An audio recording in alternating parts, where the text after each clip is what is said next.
En route vers l'histoire, 2 générations des talents cadets sont actuellement aux comètes. L'une s'active pour le mondial qatari et l'autre pour le tournoi qualificatif à la CAN organisé par l'UFOAB, plongé au cœur de leur préparation en ouverture. Un maillot présenté en grande pompe et des interrogations. Victory Titanier dévoilé le jour de la réouverture du stade du 4 août sera bientôt disponible où et quand nous vous situerons dans quelques instants. Un champion déchu en quête de retour en grâce à l'AS Douanes après 2 titres d'affilée. 2 champions de Ligue 1 est sorti bredouille la saison écoulée. Le club se remobilise avec de nouveaux visages pour revenir en force. Immersion à suivre. Nous sommes lundi 25 août 2025 et c'est l'heure d'Intégral Foot sur la RTB Télé. Bonsoir et bienvenue à tous. Pour nous accompagner au cours de cette émission, nous recevons 4 invités. Le premier, il est chargé donc de la relève et des jeunes à la Fédération burkinabé de football, très bien connu donc dans le milieu footballistique et du sport d'une manière générale. Papi Darba est avec nous ce soir, l'homme au chapeau. Bonsoir et bienvenue. Avec lui également Lassina Sawadougou qui était donc aux comètes ce matin pour voir comment les étalons cadets se préparent. Bonsoir et bienvenue. Bonsoir Christian. Tovieux est également dans la place pour nous présenter, nous parler de Victory Titanier dont nous recevons Salif Sanfo qui est communicant à Tovieux. Bonsoir et bienvenue. Et puis Jean Sawadougou, lui, il est commercial également chez l'équipementier national de l'équipe. Bonsoir et bienvenue. Vous êtes prêts? Nous aussi. C'est parti pour plus de 50 minutes de foot non-stop avec la complicité de toute l'équipe de réalisation conduite ce soir par Moussa Sanou.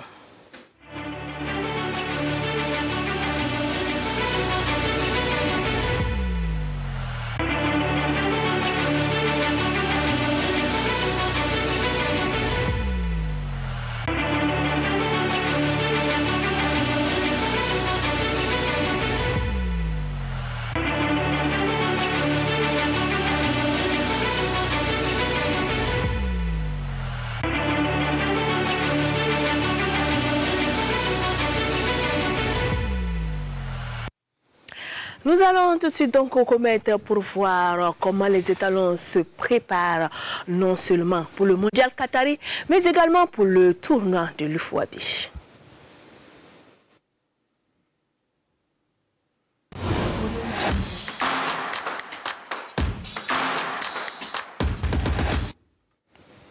Deux générations de talents cadets sur leur lancée.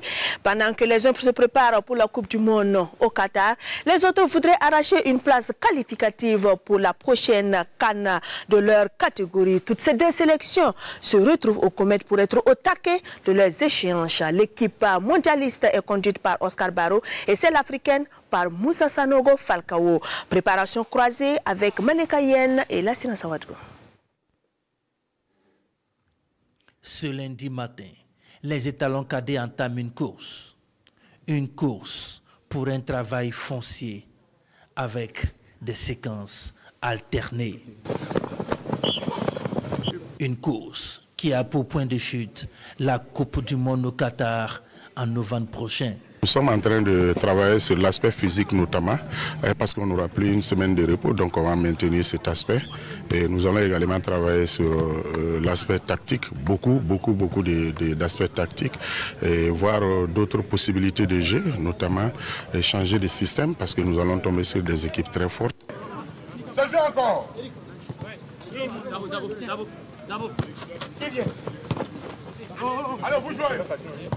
Pour Oscar Barrow, le sélectionneur, c'est un nouveau chantier qui débute. Ils reviennent comme s'ils n'étaient pas en train de continuer à travailler, donc on est obligé de reprendre à zéro. On s'est rendu compte après les tests de VMA et autres qu'il fallait tout reprendre. Et on a repris, et que ce soit sur le plan physique ou sur le plan tactique, on est en train de tout reprendre. Et même sur les aspects techniques, voilà, il y a beaucoup à travailler, donc nous sommes carrément au début. Il y a des bases à reconstruire à plusieurs niveaux après la CAN. Un groupe d'ailleurs appelé à connaître des ajustements. Nous avons déjà des matchs amicaux à Tunis. Nous allons les premiers pour cela et qui va nous réconforter dans nos choix parce que c'est la question des choix aussi. Nous avons une trentaine de joueurs avec 3 expatriés qui doivent venir que nous devrons également voir. Après Tunis, cela va nous donner une idée globale du groupe d'ensemble que nous allons continuer à travailler parce que nous repartons à Dubaï en octobre. Voilà pour un tournoi qui va nous permettre de finaliser et de sortir la liste définitive pour aller au Qatar. Pendant ce temps, la nouvelle génération des étalons U17 aussi débarque au Comet. Sous la conduite, celle-là de Moussa Sanogo Falcao et Mamadou Zongo, la nouvelle génération doit prendre le relais. Je dis que nous sommes actuellement à notre deuxième étape parce que nous avons fini une première phase de présélection où nous avions enregistré une soixantaine de joueurs. Aujourd'hui, nous sommes à 39. Donc nous essayons de faire une sélection la plus représentative possible pour pouvoir jouer quand même cette compétition qui pour nous est très importante. Dans quelques jours, la nouvelle équipe va essayer d'emboîter le pas de les aînés au tournoi IFOAB à Yamoussoukro en Côte d'Ivoire. C'est vrai qu'on a commencé la détection à un bout de temps, mais la phase préparatoire réelle là, il faut dire qu'on aura moins d'un mois. Mais pour faire avec, je pense que tous les pays seront logés dans la même enceinte. Nous osons croire à cela. Donc voilà pourquoi il faut travailler dur. Nous avons prévu en tout cas un programme que nous pensons, si c'est respecté, nous pouvons quand même tirer notre épingle du jeu. Falcao a un agenda court, mais pas question de se rater. La dynamique doit être maintenue. Ils doivent prendre le relais de leurs aînés, donc ce n'est pas évident que ce soit une partie de plaisir. Il va falloir travailler dur pour avoir une équipe le plus rapidement possible. La compétition, c'est tout à côté, c'est le 11. Il va falloir mettre les bouchées doubles. La nouvelle configuration des compétitions des petites catégories nécessite une nouvelle organisation pour espérer des résultats optimaux. Pour être plus complète, pendant que le tournoi IFOAB se déroule du 11 au 25 septembre prochain, le mondial Qatari est prévu du 3 au 27 novembre prochain. Avec nous donc, Papi Dagba, dites-nous, est-ce que vous avez déjà un programme clair de préparation pour ces deux générations du talon Qatari? Oui, comme vous avez entendu les coachs, pour ces deux catégories des U17, parce que ce n'est pas la même équipe. Nous avons une préparation très bien organisée. Mais le plus important dans la préparation, il faut la compétition. C'est ce qui va manquer un peu à la nouvelle équipe qui est menée par M. Sanogo. Sinon, au niveau des mondialistes, nous avons déjà eu, c'est vrai, depuis juin, nous avons eu des stages de préparation avec des équipes comme l'Angleterre, les pays, c'est vrai, avec l'Allemagne, la Suisse, mais nous n'avons pas accepté parce que les DTN ne permettaient pas de faire un regroupement solide. Mais avec la DTN, avec les coachs, nous avons essayé de faire un regroupement mensuel à partir du mois de juillet jusqu'au mois de novembre pour quand même avoir une bonne préparation, optimiser la préparation au niveau des mondialistes. Donc, le premier, nous serons en Tunisie. 1er août. Oui, le 1er septembre. Le 1er septembre, nous allons effectuer un stage de préparation qui serait ponctué par 2 matchs amicaux avec l'équipe de la sélection tunisienne des U17 qui est aussi mondialiste.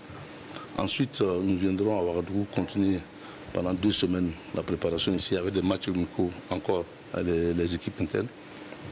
En octobre, nous serons à Dubaï. Nous allons participer à un tournoi qui prend en compte des équipes africaines, les équipes européennes et les équipes asiatiques pour un peu connaître un peu, parce que nous sommes dans une poule où il y a quand même des équipes européennes, des équipes asiatiques et les équipes américaines. C'est ce que nous avons demandé, c'est ce qui serait fait à Dubaï à partir d'octobre. Avant de rentrer, ça va servir en même temps d'acclimatation, parce qu'après cela, nous allons rentrer dans la phase de la compétition directement à Doha. Est-ce que vous pensez que c'est suffisant? Parce que quand on surfe un peu partout, on voit que les autres pays se préparent depuis longtemps. Hein? Absolument, vous avez parfaitement raison, parce que nous avons mis un peu de retard. Comme je vous le disais déjà, savez, c'est un peu quand même délicat. Vous connaissez la situation de notre pays avec toutes ces difficultés dues à cette guerre qui nous a été imposée. L'économie n'est pas aussi simple. Donc voyager, c'est sortir beaucoup d'argent. Moi, je profite des petites occasions que l'État nous permet. Et je tiens même à les remercier parce que ce n'est pas évident. Sinon, nous aurions dû faire la préparation depuis juin. Nous aurions pu être en Angleterre en juin. En juillet, nous allons être en Allemagne. Mais c'est difficile. Il faut accepter ça. Nous ne sommes pas un pays comme les autres aujourd'hui parce que nous sommes un pays en guerre. Il faut que les gens reconnaissent ça aussi. Donc ce qui nous donne même déjà, moi je pense que c'est suffisant, on peut s'en sortir. Il faut un peu beaucoup de conviction et de motivation, on peut s'en sortir. Mais le bas blesse pour moi, c'est le plus criard, c'est la génération qui vient. Le cycle est fini parce que vous savez qu'après le mondial, il n'y a plus rien. Il faut attendre 1 an ou 2 ans pour regarder les équipes en U20. Mais le plus important pour moi, c'est l'équipe qui doit partir jouer du FOAB. Et je dis toujours, si nous échouons là-bas, peut-être que nous allons mettre 2 à 3 ans sans jouer une compétition africaine de haut niveau. C'est ça qui est un peu plus... Je suis un peu plus perplexe là-dessus, c'est ça qui est la difficulté réelle dans la petite catégorie. Parce que depuis 2020, nous avons participé à toutes les compétitions africaines des petites catégories. Donc, nous sommes à notre 2e mondial, 3 cannes d'affilée, c'est quand même très fort. Maintenant, si cette équipe, ce cycle-là est fini, si cette nouvelle génération échoue en Côte d'Ivoire, ça va être très difficile pour nous. Donc il faudrait mettre les bouchées doubles. On aurait dû même eux les préparer depuis en amont. C'est ça qu'ils auraient dû faire. C'est notre responsabilité, c'est ma responsabilité aussi. Et je suis désolé, mais vraiment c'est pas simple. En parlant donc de ce tournoi de l'UFOAB, en principe, c'est le Burkina qui devait l'organiser, non? Qu'est-ce qui s'est passé? Il faut que j'ai la magie ou la poudre de perlimpinpin pour t'expliquer ce qui s'est passé. Parce que j'étais pas là, j'étais avec le DTN à Banfora. Lorsque le DEX de FOAB, qui est un jeune frère, un ami, m'a appelé pour me dire, écoute, grand frère Papi, nos gars sont chez vous là-bas pour l'organisation du tournoi de FOAB. Je dis, ah ça c'est sympa, c'est très bien. J'étais content parce que pour nous, lorsqu'il y a le désistement du Nigeria, et que le président de la fédération, M. Oumarou Savado, nous a dit que le FOA nous avait accordé cette organisation. J'ai dit, ah c'est une très bonne chose parce que ça va nous donner, avec notre public ici, l'engouement nécessaire pour redonner le blason des jeunes catégories et nous permettre aussi d'avoir une place encore qualificative pour les prochaines compétitions africaines. Bon, je n'ai pas compris beaucoup grand-chose lorsque, une semaine après, le président nous a averti, dit que malheureusement, l'UFOAB a décidé de ne plus nous accorder cette organisation et ce serait fait en Côte d'Ivoire. Donc, le Burkina perd une place qualificative Non, d'office. pas du tout. Parce non, pas qualificative d'office, mais quand même, l'avantage du terrain n'est pas négligeable. Et puis, ça allait être l'occasion également pour les enfants qui sont dans les centres de formation de venir voir du beau football. Non, vraiment, c'est extraordinaire. C'est ça qui était, c'est ça même, vous avez touché même le cœur même du problème. Ça a permis à tous ces académies, tous ces jeunes qui sont aujourd'hui dans l'engouement du football des jeunes depuis que les petites catégories jouent les carnets, le mondial, de venir autour du terrain. Ça allait être un festival pour nous. Et moi j'étais fier parce que je voulais qu'on organise ça comme un festival, en mettant même la culture dedans. Il y aurait beaucoup de choses, mais c'est dommage, c'est vraiment dommage. On peut rebeloter les prochaines années. Oui, mais n'oubliez pas qu'en décembre déjà, nous aurons les scolaires à U15. Ça, nous allons faire ce festival ensemble. Il faut que ces jeunes-là aussi soient prêts, c'est pas gâté. Lassina Sawadgo, vous avez été au Comet, vous avez vu ces 2 générations-là. Qu'est-ce qui vous a sauté à l'œil entre ces 2 générations? Écoutez, c'est la nouvelle configuration au niveau des compétitions de petites catégories. Il n'y a pas longtemps qu'on peut voir ça. On peut avoir ce coulissement générationnel-là entre ceux qui sont en train de sortir avec la dernière compétition qui leur au fait, qui est la Coupe du Monde des cadets, et puis la génération qui est là. C'est pourquoi j'ai dit en fin de reportage que ça nécessite une nouvelle organisation des petites catégories, de sorte qu'avoir des étages pratiquement de U12, de U13, de U14, de U15 et de U16, de sorte que le coulissement se fasse facilement. Papi a évoqué un problème tout à l'heure ici, c'est le problème de la compétition. Si on était dans un schéma bien huilé, on n'aurait pas eu de problème de compétition. Parce que là, la génération qui vient pour le UFOAB joue déjà le 11 septembre. Le 11 septembre, je me demande combien de matchs amicaux pourront-ils avoir avant de pouvoir se retrouver à Amsoukro pour cette compétition-là. C'est un peu là le problème, et ça nécessite, avec la direction technique nationale, de revoir un peu les schémas pour qu'il y ait déjà de l'antichambre des joueurs, des gens. Je pense qu'on a même nommé des sélectionneurs de U15. Oui. Voilà, je pense qu'on doit maximiser pour que ces derniers-là puissent faire le travail en amont, de sorte à sélectionner les joueurs et que les sélectionneurs, quand ils arrivent, ils n'ont qu'à aller piocher là-bas, peut-être une trentaine, une quarantaine de joueurs pour faire la sélection et rapidement pouvoir trouver donc l'équipe, l'ossature qui va aller dans ces compétitions-là. C'est très important. 50% de l'effectif actuel ont été faits par les sélectionneurs des U15. J'étais avec M. Kébé à Bobo, il a fait un travail remarquable. Il y a Benjamin Djungus qui est ici à Ouagadougou aussi, qui fait un travail remarquable depuis 1 an. Lorsque je suis parti à Bamako, j'ai remarqué qu'à chaque fin de semaine, les U12 et les U4, les U15 s'entraînent. Le terrain, donc quand je suis revenu, j'en ai parlé au DTN, avec le coach, nous avons discuté, j'ai dit, ce serait mieux pour vous que chaque week-end, vous regroupez les jeunes là, vous faites un entraînement, et le dimanche, vous faites un match. Moi, je pense que depuis 4 mois, 5 mois, c'est ce qu'ils ont fait. Et aujourd'hui, je pense que l'équipe qui est là, la moitié de l'effectif vient des U15, le travail que les Djungus et l'équipe ont fait. C'est une suite logique. Maintenant le volet match amicaux, parce que vous avez dit tout à l'heure qu'il y a un problème de match amicaux, alors que la compétition, c'est le révélateur principal. Oui, c'est comme je dis, vous avez raison. Vous voyez, par exemple, je vais prendre un exemple sur le Mali. J'étais hier avec l'entraîneur Alou des U17 au Mali, j'étais en Indonésie. C'était le 2e tournoi. Ils vont aller dans un 3e tournoi. Et la Côte d'Ivoire, après la CAN que nous avons joué, ils sont allés à un tournoi au Japon. Après le Japon, ils ont fait le tournoi d'Annaba, ils sont revenus d'Annaba, ils vont faire le tournoi de Yamoussoukro. Vous voyez, ils seront beaucoup en jambes. C'est ça qui nous a manqué. Mais nous ne sommes pas, ce n'est pas les mêmes réalités. Ça, je vous disais tout à l'heure, nous n'avons pas les mêmes réalités. Vous savez, une sortie d'équipe, c'est très difficile.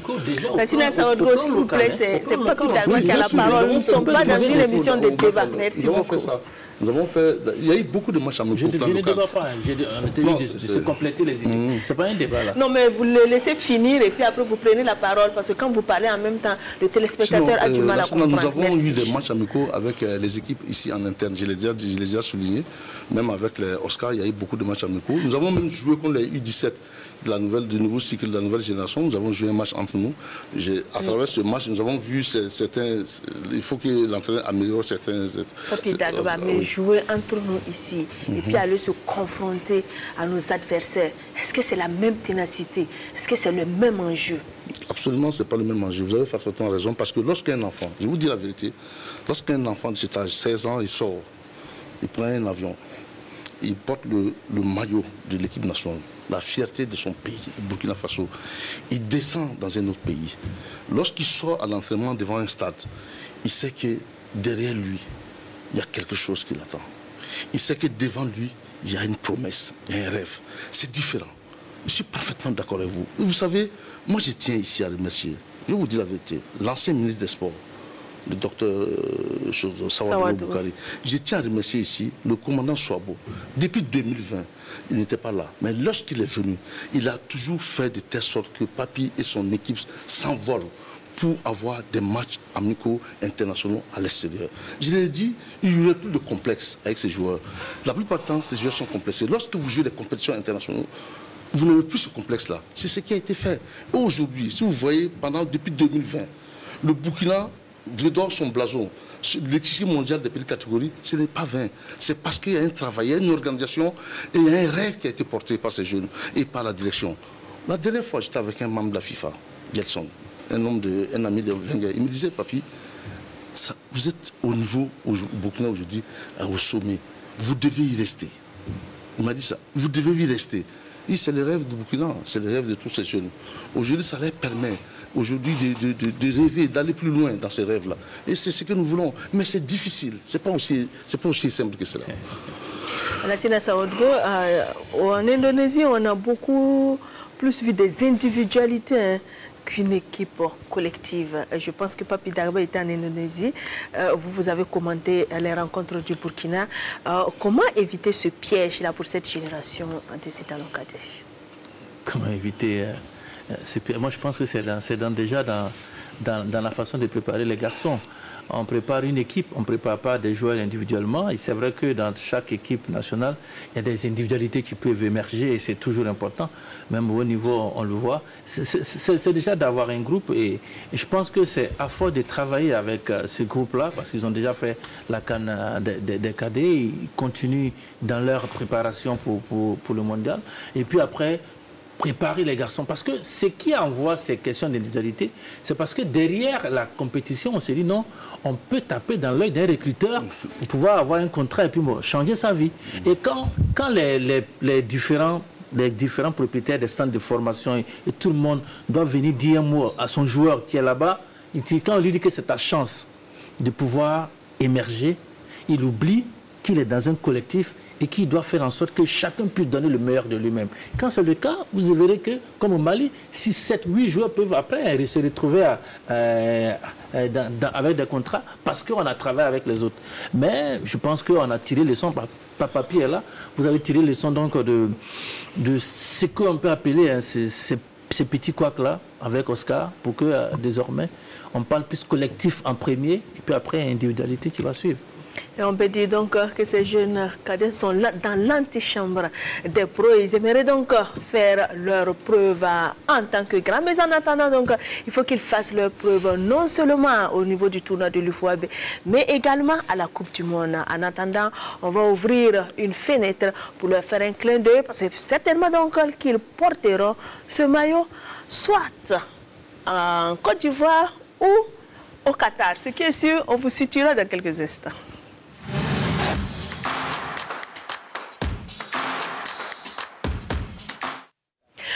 Vous l'avez découvert le 4 août dernier lors de la réouverture du stade. Nous vous le proposons pour un rappel. Voici le nouveau maillot des étalons pour hisser haut le drapeau du Faso. Voici Victory Titanier. Inspiré des couleurs du drapeau national, avec un col V, symbole de la victoire, il raconte 65 ans d'histoire, pavé d'échecs et de succès, symbolisé par une figure en dents de scie, traduisant les hauts et les bas du chemin vers la victoire. Du bas vers le haut, on voit en mouvement une constellation de 35 étoiles en filigrane, de plusieurs tailles, convergeant vers le haut, vers le col V de la victoire, sous l'impulsion de l'étoile guide de notre nation, l'étoile polaire de notre nation, symbolisant l'unité et le rayonnement. Estampillé de la marque Tovio et du logo de la Fédération burkinabé de football, Victory Titanier, vu de dos, magnifie les couleurs nationales avec les figures en dents de scie qui rappellent les péripéties de nos luttes pour les indépendances. En mouvement, du bas vers le haut, on voit 30 étoiles en filigrane qui se suivent dans la même trajectoire que celle de l'étoile guide. C'est 65 étoiles, 65 ans de lutte pour les indépendances, 65 ans de bravoure et de persévérance. Chez Tovio, chaque maillot est un récit de notre histoire collective.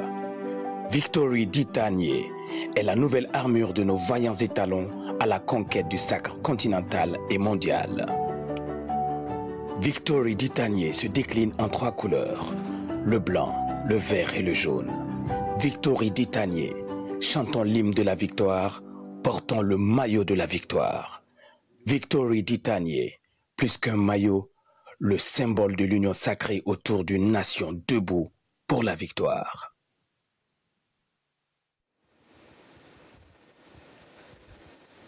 Cette présentation va nous servir de prétexte pour recevoir Salif Sanfo et Jean Sawadgo qui sont tous de l'équipementier Tovio. Salif Sanfo, dites-nous pourquoi ce nouveau design-là? Est-ce qu'on avait besoin donc, après l'ancien design, de créer un nouveau? Merci beaucoup. Je suis pour la 2e fois à Intégral Foot. C'était le 11 décembre 2023. C'était avec Papi. Et aujourd'hui, c'est avec beaucoup de plaisir que je suis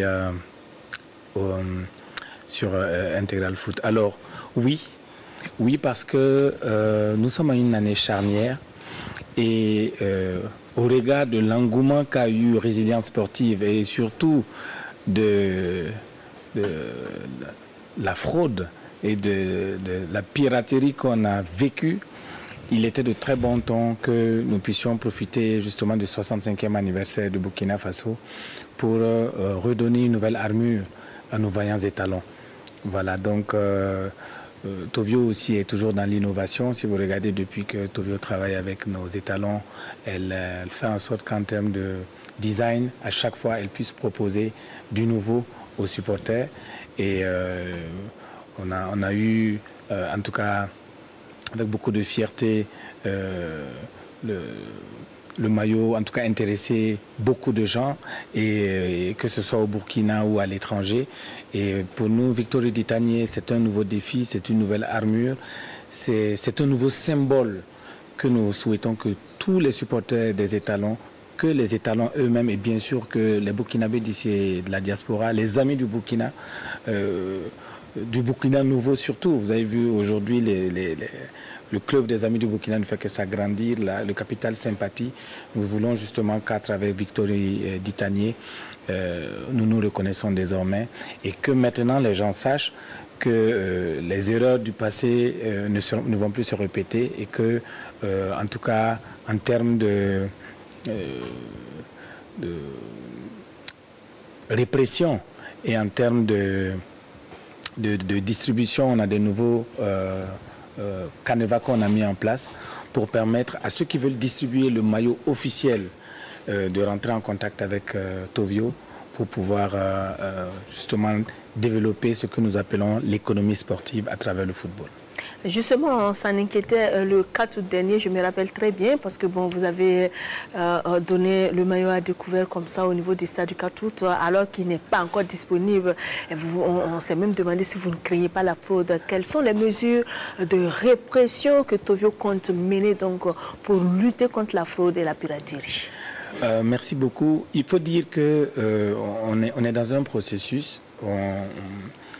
L'ouverture du stade était quelque chose d'assez symbolique, et vous voyez, 11 décembre, 4 août, l'occasion était trop belle pour ne pas présenter le maillot, surtout au chef de l'État, hein, le premier des étalons.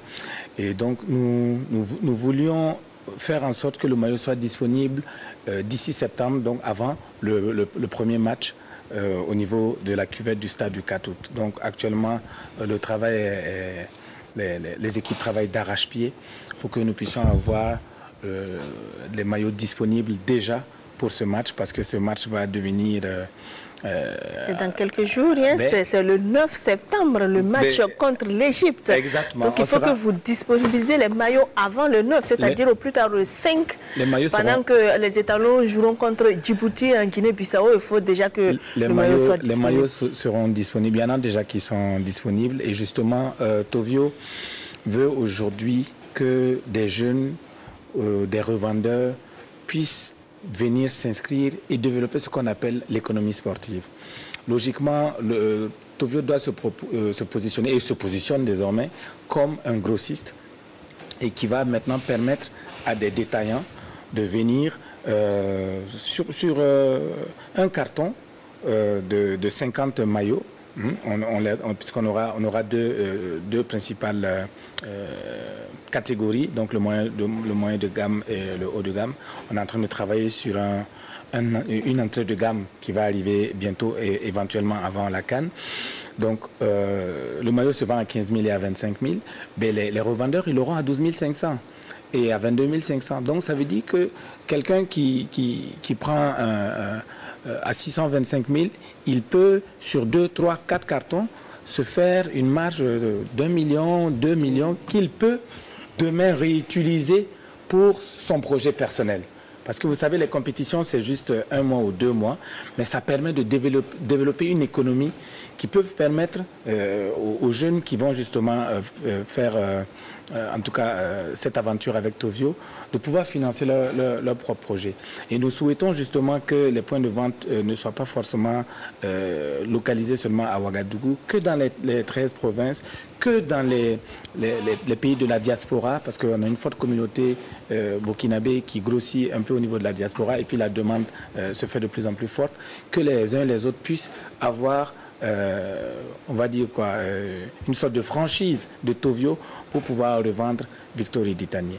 Donc, au niveau de nos autorités, que ce soit au niveau de la Fédération burkinabé de football, que ce soit au niveau de la grande chancellerie, que ce soit au niveau de la douane ou de la brigade de lutte contre la fraude, et même au niveau des forces de l'ordre, que ce soit la gendarmerie, la police, et voilà tout ce qui veille justement sur la légalité et la concurrence loyale. Si malheureusement quelqu'un tombe dans les filets des autorités compétentes, ben, ce serait dommage parce que les voies légales sont disponibles pour pouvoir être distributeur officiel de Tovio, et nous pensons justement que au regard de la symbolique de ce maillot, particulièrement Victory Ditanier, hein, l'hymne de la victoire, le maillot de la victoire, nous devons avoir aussi un patriotisme économique en allant vers l'habilleur officiel, l'habilleur qui a eu la confiance de la Fédération burkinabé de football, parce que ce n'est pas donné à tous les pays d'avoir des équipementiers qui sont capables d'habiller leur équipe nationale. Tovio aujourd'hui habille fièrement les étalons, mais aussi le MENA du Niger. Et donc je pense que cette fierté-là, nous devons tous l'avoir en portant des maillots faits par des Burkinabés, pour des Burkinabés, et pour la victoire de l'équipe de Burkina Faso. Jean Sawadgo, vous êtes responsable commercial à Tovio Burkina. Ce qu'on vous reproche, c'est la disponibilité également des maillots. On l'a vu avec Résilience Sportive, après le passage ici à Intégral Foot. Je pense que même nous-mêmes, nous avons été interpellés par rapport à des amis, à des connaissances qui voulaient le maillot. Mais le maillot n'était pas disponible. Vous faites la pub comme ça et puis après, on a des problèmes pour entrer en possession du maillot. Cette fois-ci, quelles sont les mesures que vous avez prises au niveau de Tovio pour que le maillot soit disponible aussi bien à Falangoutou, à Batié, je ne sais pas moi, à Pana, et de l'autre côté de Modouba, par exemple. Alors, merci pour la Lucane. Je dirais que pour cette fois-ci, nous avons prévu de désengorger les franchises Tovio à travers des distributeurs agréés par lesquels les populations des 4 coins du monde pourront acheter le maillot authentique de Tovio. Voilà, et aussi il faut ajouter que pour être distributeur, il faut d'abord se faire enregistrer chez Tovio et bénéficier d'un badge avec un QR, aussi un autocollant au niveau du point de vente pour être éligible de vendre le nouveau maillot. Et pour parler un peu de la disponibilité, je dirais que le nouveau maillot est disponible. Et je pense que pour les matchs à venir des étalons, on pourrait... Il est déjà disponible. Donc si dès demain, je me déporte au niveau de Tovio, je peux l'avoir. Alors, il faut dire que nous avons prévu la commercialisation à partir du 30. D'abord, 30 août. 30 août, oui. On doit symboliquement remettre le nouveau maillot au chef de l'État, le premier étalon, avant de commencer la vente proprement dite. Donc, au niveau de Ouagadougou, quels sont les points de vente ? Alors, c'est ce que je disais, nous avons lancé, comment on appelle, enregistré d'abord les différents distributeurs, voilà, qui sont là déjà. Et à partir disons, du 30, nous avons prévu de lancer le nouveau maillot des étalons. Non, moi je parle des points de vente. Au niveau de Tovio, vous n'avez pas pour le moment identifié des endroits où dès le 30, les gens puissent aller payer le maillot? Ok, oui. Allez-y. En vérité, c'est comme je vous disais tantôt. Bon, les points de vente habituels restent des points de vente, c'est-à-dire Tovio ZAD, Tovio au Café des Sports. On a maintenant ouvert au niveau du stade du 4 août. On aura un point de vente au niveau du Jardin de la musique Remdogo. Et on veut aussi que tous les autres qui viendront prendre, les grossistes qui viendront prendre avec nous, puissent aussi vendre leur maillot. Donc on ne veut pas forcément cristalliser les points de vente Tovio. On veut aussi donner la primeur à ces jeunes-là, comme je dis, qui veulent se lancer dans le business de l'économie sportive. Mais il ne faut pas qu'on se leurre, que ce soit aux États-Unis ou ailleurs, les grandes premières, que ce soit au niveau des iPhones ou des ventes. Les premières ventes sont des sold-out. Voilà, donc c'est aussi ça. Voilà pourquoi, pour tous les grands supporters, que ce soit de Real, du PSG et tout, il y a des gens qui font la queue, qui dorment même, voilà, pour pouvoir avoir le... Et souvent, les premiers maillots s'arrachent comme du petit pain. Mais nous avons mis un système de logistique en place pour que, au fur et à mesure, selon les requêtes, nous avons même pensé à lancer des préventes. Parce que, bon, Papy l'a dit tout à l'heure, il ne faut pas qu'on se leurre, c'est beaucoup d'argent de pouvoir mettre à disposition des centaines, voire des millions de maillots à la disposition des supporters. Et les banques, forcément, ne suivent pas parce que vous savez que c'est très difficile. Donc souvent, nous sommes un pays enclavé et c'est justement quand on est dans ce type d'opération qu'on se rend compte que la logistique coûte excessivement cher. Idéalement, si c'était par bateau, on avait le temps de pouvoir faire venir et ça allait probablement même jouer sur les coûts. Aujourd'hui, il faut affréter des avions, donc souvent c'est très difficile, voilà. Mais en tout cas, avec les expériences des maillots antérieurs, Tovio est en train de faire en sorte pour que le maillot soit disponibilisé déjà pour le match contre l'Égypte et puis pour les différentes compétitions qui vont suivre, que ce soit pour les jeunes. Et je profite vraiment pour saluer le travail du président Oumarou à la tête de la FBF, de Papy et de toute la team qui vraiment c'est magnifique ce qui est en train de se passer. Et donc nous allons tout faire pour que Victory Ditanier soit l'armure non seulement des étalons, mais aussi du 12e joueur, c'est-à-dire tous les supporters. Et qu'il soit surtout disponible pour tous les Burkinabés. Il sera même disponible. Donc, si vous voulez acquérir Victory Ditanier, rendez-vous donc le 30 août prochain chez vos revendeurs habituels.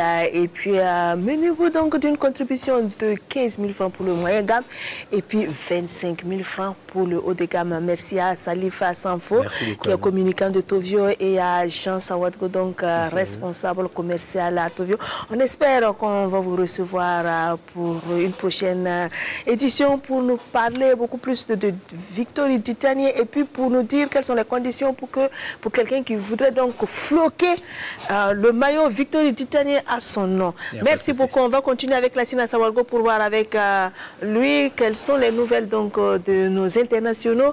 Est-ce qu'ils sont en forme? Parce que dans quelques jours, on sera face à Djibouti en Guinée-Bissau, à Bissau plus précisément, le 5 et puis le 9, c'est la date la plus attendue des Burkinabés. Ça sera la réouverture officielle, sportivement parlant, du stade du Quatour, avec les étalons qui recevront donc une grande équipe de l'Afrique, tout comme les étalons qui sont également une grande équipe. Ça sera les Pharaons d'Égypte. Étalons Pharaons, un match à ne pas rater sous aucun prétexte. Ça sera le 9 septembre. Pour le moment, est-ce que les étalons sont en forme pour affronter et les requins et les Pharaons?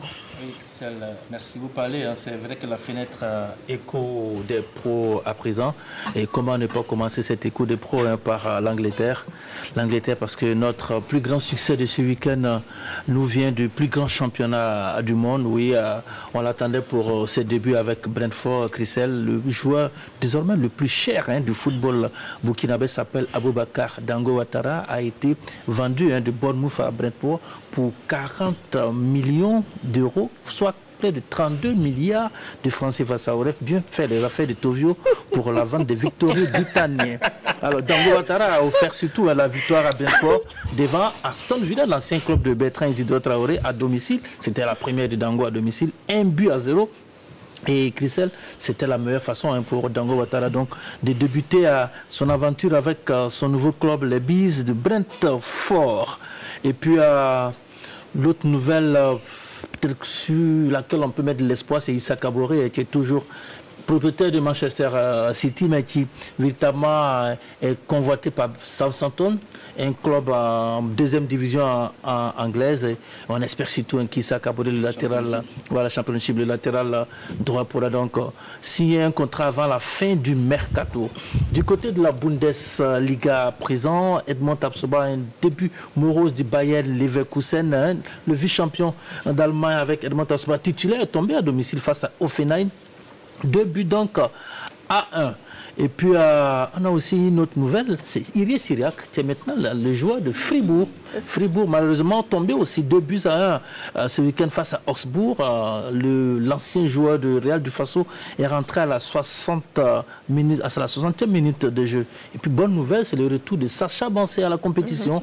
Il était blessé depuis le début de la saison, la fin de la saison dernière. Sacha Bancé, une grosse blessure au genou. Le joueur de Gretford en Bundesliga 2 a repris la compétition. Ce week-end, il était sur le banc. Donc, pour son retour à la compétition, il jouait donc contre le FC Kiel. C'était, je le dis, en Bundesliga 2 en France. Titularisation à nouveau d'Hervé Kofi Kwaku, c'est très important pour poste de gardien de but Hervé. Après sa victoire de la première journée ce week-end, il jouait contre quand même un gros morceau. Notre équipe de Paris. Le Paris Saint-Germain. Défaite 1-0, défaite honorable quand même si toute défaite est une défaite, mais c'est une défaite quand même honorable parce que Hervé a tenu la dragée haute à Ousmane Dembélé, Hakimi et bien d'autres Désiré Doué. Une défaite, petite défaite 1-0 de l'Esco Angers face aux champions de France. De l'autre côté, bonne nouvelle pour Arsène Kouassi du côté de Lorient. Oui, ce latéral gauche était titulaire face au Stade Rennais. Le Burkinabé a offert même une passe décisive pour la victoire. 4-0 de Lorient face au Stade Rennais. Et puis, la série sur le gâteau, c'est que Arsène est dans l'équipe type de la deuxième journée de la Ligue 1 en France. Et en Ligue 2, victoire de Annecy. Annecy de Josier Tiendrebego, qui a battu donc ce week-end à Amiens sur le score de 1-0. Josier, qui avait coupé d'un carton rouge la semaine dernière, est rentré à la 64e minute de jeu et rappelé qu'il était un ancien joueur du Majestic Sporting Club. Aux Pays-Bas, Christelle, victoire aussi éclatante du PSV Eindhoven de Adamo Nagalo, malheureusement resté sur le banc sur le score de 4-2 devant Materen. Et puis Ajax d'Amsterdam de Bertrand Traoré, on vous donne peut-être des nouvelles, il est blessé depuis maintenant 2 semaines, il n'a pas joué, l'Ajax a gagné 2-0. Et puis on termine par la Grèce avec l'Atramutos, c'est difficile à prononcer, l'Ismaïla Ouedraogo, qui a gagné donc d'entrée à la première journée contre le Panetolikos sur le score de 2-0. Et le milieu de terrain est annoncé même qu'il c'est du côté du Danemark, du côté de OB Odenese pour la modique somme de 1 million d'euros, soit 65 millions si le deal est conclu dans les jours à venir. Voici ce qu'on avait pour vous. On va terminer aussi par le gardien Laïs Sanou, qui donc est en train de vouloir paraffer son contrat du côté du Soudan. Voilà, il est du côté du Soudan, donc paraffer son contrat, il va quitter l'AS Sonabel pour se retrouver du côté du Soudan. C'est un contrat, selon ce qu'on a eu comme information, un contrat assez intéressant pour les désormais ex-gardiens de l'AS Sonabel. Merci beaucoup Lassina Sawadgo pour toutes ces actualités. Et puis on apprend que Brahma Traoré donc va dévoiler la liste de ses sélectionnés pour le mois de septembre. Content, je vous le rappelle, pour les éliminatoires de la Coupe du Monde Amérique 2026, ça sera contre Djibouti et puis contre l'Égypte. Brahma Traoré dévoilera sa liste ce jeudi à 11 h, certainement au stade du Katouk pour tester une des salles de conférence avant le match test contre l'Égypte. À présent donc, nous allons atterrir au Faso pour voir ce qui se passe avant donc la reprise du Faso Foot League 1.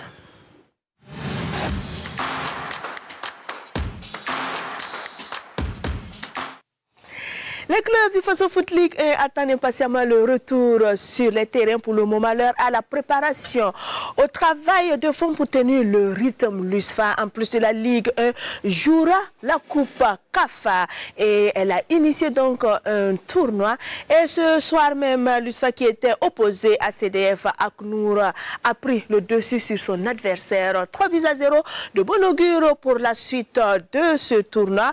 Et puis sachez que le 19 septembre, elle reçoit au stade du Katouk de Ouagadougou AS Gobelet sur des lacs du Togo avant de se déplacer au stade de Kégué à Lomé le 26 septembre prochain pour le premier tour éliminatoire de la Coupe CAF. L'USFA donc qui voit les choses en grand sera donc en tournoi avec non seulement son adversaire de chute du jour, le CDF Aknour, mais également l'USFA va se mesurer à Binga FC à ASCK. Ces rencontres donc se tiennent à partir de ce lundi à 25 jusqu'au 5 septembre. Et ça, c'est au niveau du chaudron pour aller voir les rencontres. Donc, munez-vous d'une contribution de 300 francs. Quant au Raïmo FC, donc champion et vainqueur de la Coupe du Faso, le Raïmo FC se déplace du 31 août au 6 septembre à Kankan en Guinée-Conakry pour la West African Champions Cup. Il sera en compagnie du Oroya, de Afia, tous de la Guinée, de Djoliba et du Stade malien du Mali et de l'Isre FC du Libéria. Pour le premier tour préliminaire, le Raïmo reçoit l'AS Manga du Gabon le 20 septembre au Stade du 4 août avant de se rendre à Franceville le week-end du 26 au 28 août, du 26 au 28 septembre prochain. Mais ces deux représentants du Faso Foot à la campagne africaine devront donc se rencontrer pour batailler ferme le 14 septembre prochain du côté du stade Roby de Bobo Dioulasso pour la 32e Super Coupe AJSB. Ne ratez surtout pas ce rendez-vous avant donc qu'ils ne reçoivent leurs adversaires en campagne africaine. Et puis, un ancien champion en embuscade, l'AS Douane, voudrait reconquérir son titre perdu après une saison blanche. Les Gablous ont renouvelé leur staff aussi bien administratif que managérial pour de nouvelles ambitions. Découvrez les nouveaux et anciens visages qui ont pour mission de ramener le club des Bérets Noirs en pole position avec Siedi Larienne, Mamadi Wina et Alain Didier Compaorich. Artisan de la montée lors de la saison 2018-2019, Arma Bassolé retrouve l'AS Douane 6 années plus tard. Je dirais d'abord que c'est un retour à la maison. Voilà, donc, et en plus du retour à la maison, je pense que c'est un challenge pour moi. Voilà. Bon, j'ai hérité d'un héritage. Voilà, puisque mon prédécesseur, le Corom Malo, il a déjà fait le boulot pour moi. Voilà, je pense que je suis venu trouver une équipe en place. Et je dois m'appuyer sur ça pour avancer. Un comeback après une saison difficile pour les Gabelous. Depuis le départ d'Arma Bassolé, l'AS Douane a garni son armoire à trophées. Une Coupe du Faso, 2 titres de champion du Burkina et 3 Super Coupes AJSB. Mais l'année dernière, la saison était blanche. Exit Ali Guissou pour Rémi Tenkodogo pour un projet reconstruction. Les objectifs de l'AS Douane, c'est toujours clair, mais actuellement cette saison, je pense que l'AS Douane est d'abord en reconstruction. Voilà, donc c'est une équipe à reconstruire, donc je pense qu'on ne va pas brûler les étapes ou bien manquer de respect aux autres équipes. Voilà, je pense qu'on va aller tout doucement pour arriver. Mais à l'AS Douane, on joue le titre quelle qu'en soit la situation. Arma Bassolé peut compter sur des anciens de la boîte comme Khalifa Nkema, Drissa Banao, Lamine Traoré, Yaya Sanou et le capitaine Andalou Saï. La nouvelle saison, je crois que ça sera toujours la même saison comme les saisons précédentes. Voilà, donc c'est de toujours travailler pour pouvoir hisser la couleur de l'AS Douane là où elle était avec le coach Malo. Voilà, ici la couleur de l'AS Douane là où elle était, c'est-à-dire vraiment se donner à fond et puis essayer de tutoyer le titre.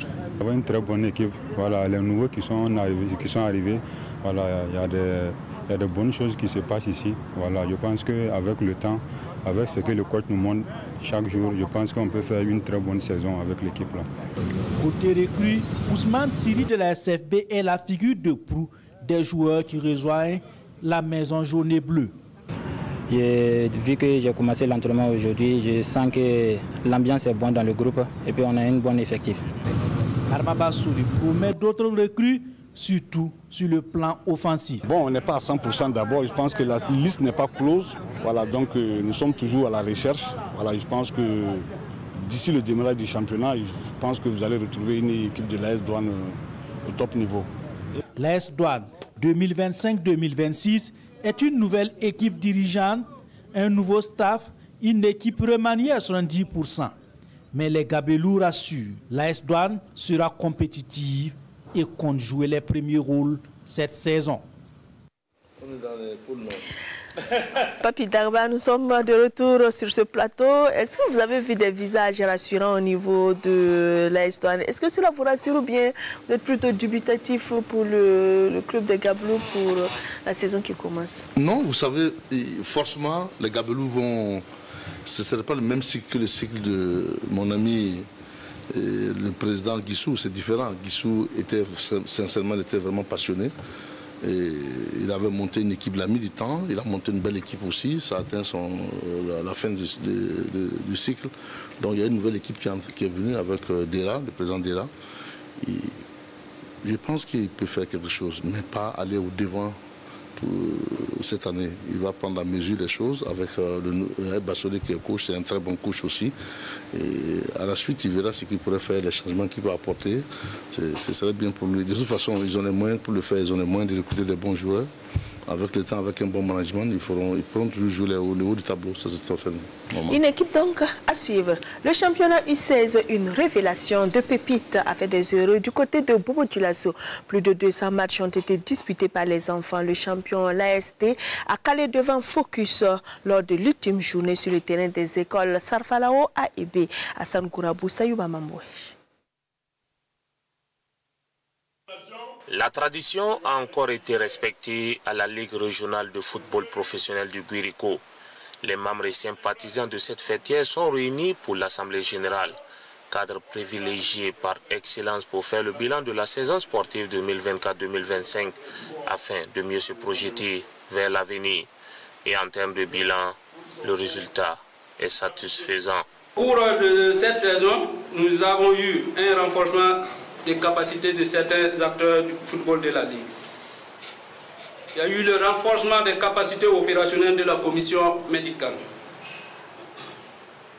L'organisation du football des jeunes. Nous avons eu à organiser le championnat U15, U17, U20.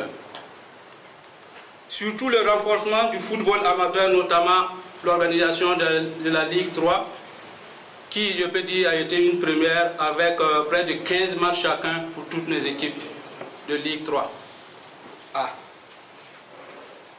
Il faudra aussi souligner l'organisation d'un tournoi de football féminin en collaboration avec l'OSEP qui a permis à nos équipes féminines effectivement de pouvoir suivre et puis faire des recrutements.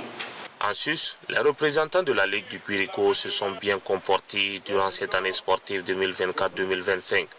On peut citer par exemple la montée de l'AGEP et de Colma Assi en division supérieure et le doublé du Raimo FC. Des performances appréciées à sa juste valeur par des participants qui ont par ailleurs souhaité l'union de tous pour des résultats encore plus positifs à l'avenir. Moi, j'allais appeler à l'union de tout le monde sportif de la région de Guirico dans tous ses compartiments. Comme on a l'habitude de dire, ensemble, on va très loin, mais seul, on peut aller vite, mais pas loin. Donc j'allais demander à l'ensemble de tous les acteurs du monde sportif, dans toutes les disciplines, d'être unis et laver notre linge sale en famille. Et que si l'intérêt de la région est en jeu, de mettre nos égos de côté et voir l'intérêt général. Il regarde les bilans, c'est très satisfaisant. Et puis il a parlé d'autres choses pour les futures équipes de Bobo. Quand il regarde, il y a beaucoup de choses à travailler. Pareil, on entendait l'équipe de l'Istran qui est tombée depuis des années, et puis Bobo Sport. Nous allons échanger beaucoup pour ça, pour que les équipes-là soient être en un hôtel. Qu'est-ce qu'il faut faire pour que ces équipes-là reviennent au plus? C'est la cohésion sociale et vive. La cohésion sociale, voilà la clé de toute réussite, surtout dans le domaine du sport. La Ligue, en plus de cet aspect, reste attachée à la politique d'autofinancement afin de relever les nombreux défis qui s'offrent à elle. Au lieu donc du championnat U16 tenu à Bobo-Dioulasso, vous venez de suivre l'Assemblée générale de la Ligue du Guruko qui s'est tenue samedi dernier du côté de Bobo-Dioulasso. Le moins que l'on puisse dire est que c'est la Ligue la plus satisfaite de cette saison. Non seulement elle a le titre de champion, mais également la Coupe du Faso. Et en plus, elle n'a vu aucun de ses clubs descendre. Au contraire, elle a été bonifiée donc par la GEB qui a rejoint l'élite. La Sira Soro, vous pensez que la Ligue du Guruko pourra conserver et le titre de champion et la Coupe du Faso cette année? C'était un beau palmarès pour cette saison. Il faut déjà saluer donc cela et puis attendre de voir parce que le défi qui est lancé, c'est un défi qui est lancé déjà à la Ligue de Ouagadougou de pouvoir aussi relever la dragée haute. Je pense que ça serait intéressant. La première réponse déjà, ce sera la Super Coupe AGSP le 14 entre une équipe de la Ligue de Guiriko et puis une équipe donc de Ouagadougou pour voir déjà qui sera super champion. Une équipe déterminée et désireuse après avoir composté son ticket de la Ligue 3 à la Ligue 2. Focus Sport vise désormais la Ligue 1. Ces dirigeants n'ont pas caché leurs aspirations lors de l'AG tenue dimanche. Dorcas Kabore, Léon Belko, Songnaba, Alex Agrish. Après une année d'existence, Focus Sport Football Club marque un arrêt pour faire le bilan des activités de sa saison 2024-2025. Un moment pour cette académie de réaffirmer son engagement à offrir un cadre d'apprentissage aux jeunes sportifs. La direction de Focus Sport s'est réunie lors d'une assemblée générale pour faire le bilan de sa saison, la saison 2024-2025, qui a commencé en octobre 2024. Et très vite, nous avons joué la Coupe de la Ligue à Zingaré, que nous avons remportée. Nous avons enchaîné avec la Coupe du Faso. Malheureusement, nous sommes sortis prématurés. Et ensuite, nous avons commencé le championnat régional. Nous sommes sortis les vainqueurs de la Ligue des Zingaré. Et nous avons enclenché avec le championnat national, dont la dernière journée a eu lieu seulement hier. Nous sommes sortis également champions avec, je crois, 15 points d'écart avec le poursuivant direct. Pour vous dire que c'est une saison réussie, nous avons atteint nos objectifs. L'objectif ultime, c'était de monter en deuxième division. C'est chose faite. Les responsables de l'arrondissement n'ont pas manqué de saluer la naissance de cette académie, qui est aujourd'hui une fierté nationale. Le centre Focus Sport, effectivement, est installé dans l'arrondissement numéro 6. Et au regard donc, de la performance donc, des équipes entraînées par la direction ici, c'est une réelle satisfaction pour nous. Parce que cette année, ils montent en 2-2. Voilà, et je pense que nous allons continuer donc, à les accompagner voilà, pour la suite à venir. Bien que le bilan soit satisfaisant, des défis restent encore à relever. Les objectifs sont très clairs pour nous. Ça ne sera pas avec arrogance, mais on a des objectifs qu'on veut atteindre l'année prochaine. Déjà, nous sommes champions de la Ligue de Zingaré. On aimerait demeurer champion à Zingaré. Le seul club, disons, en Ligue 2, donc c'est sûr que les autres équipes vont vouloir nous chercher durant la Coupe de la Ligue, mais nous allons essayer de garder notre titre d'être champion de la Ligue de Zingaré. Je pense que le trophée qui est là, nous allons essayer de la garder.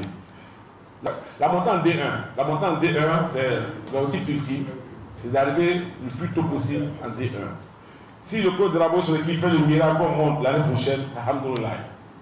Mais je pense qu'on va y travailler pour très vite arriver en D1. Jouer l'élite est désormais l'objectif principal de Focus Sport Football Club. Un objectif qui va encore exiger plus de moyens nécessaires à cette académie. La GSB poursuit son opération de charme envers ses différents partenaires pour une réussite de la 32e Supercoupe.